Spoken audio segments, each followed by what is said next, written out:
Allora and Calzadilla. Intervals, Philadelphia Museum of Art. Intervals. In this case, they're talking both history, is the history of art, right? The history of objects, and the history of music. And music, the musical interval, the time interval. Indeed. A choral group made up of 12 people walking back and forth, and at some point they did this amazing thing, which is actually sing and move backwards. So when they were moving backwards, they were singing backwards. They were actually singing Haydn's Creation.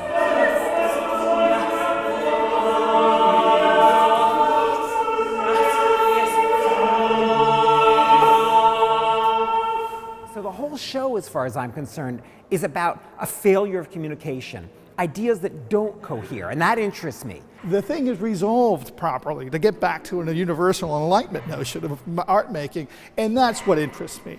It's rupture, but it's synthesized in such a way that actually allows us to sort of enter in and get it, right?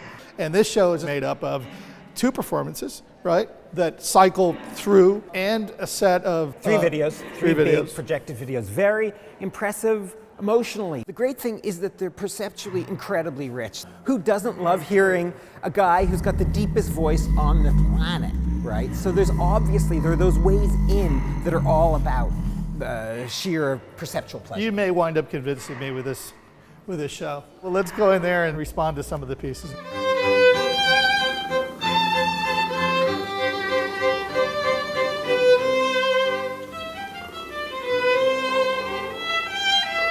So just a few minutes ago, there was a performance in here, 11 musicians playing a serenade that was written in 1798 for the 2 elephants whose bodies are preserved in the museum that he's wandering through. That was the height of the Enlightenment. That was about saying, we humans can communicate to the other species through the glories of our music. And it was kind of ridiculous. I mean, when you saw the musicians in here, it was so clear that no elephant could give a shit about what they were playing. No, it's like putting recordings up in space, basically. Yeah, that's right. So that kind of undermining is interesting to me, and I think it's in the whole show.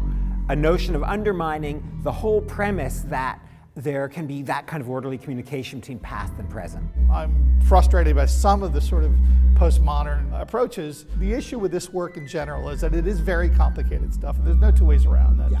You know what? The fact that we're hesitating and that we're less brilliantly eloquent than we normally are today is actually in praise of this work.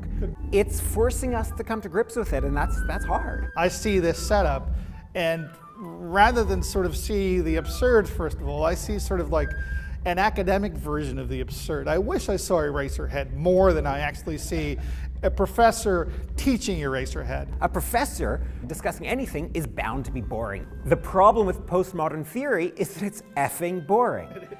And this isn't. This is captivating.